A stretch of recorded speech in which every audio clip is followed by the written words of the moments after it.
মগবাজারে আল ফালাহ মিলনায়তনে জেলা আমির সম্মেলনে বক্তব্য রাখেন জামায়াতে ইসলামের আমির ও বিরোধী দলীয় নেতা ডাক্তার শফিকুর রহমান।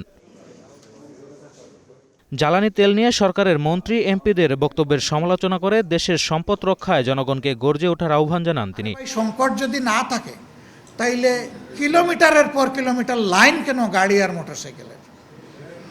মানুষ কি শখে গিয়ে সেখানে দাঁড়ায়?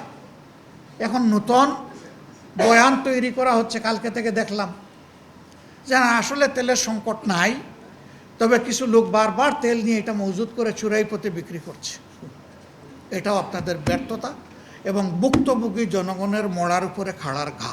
বিএনপি জনগণের রায় নিয়ে ক্ষমতায় এসে জনগণের সঙ্গেই প্রতারণা করছে বলে অভিযোগ করেন জামায়াতের আমির। বলেন, সংবিধান সংশোধনের মাধ্যমে সরকার ফ্যাসিবাদী কায়দায় দেশ পরিচালনা করছে। জনগণের রায়কে অস্বীকার, অমান্য, অগ্রাহ্য, অপমান করার ধারা এরপরে চলছে। সংবিধানের বর্তমান অবস্থানকে পরিবর্তন করার জন্য অধ্যাদেশ জারি হয়েছে, সেই জায়গাগুলো বিএনপি বদলাতে চায় না।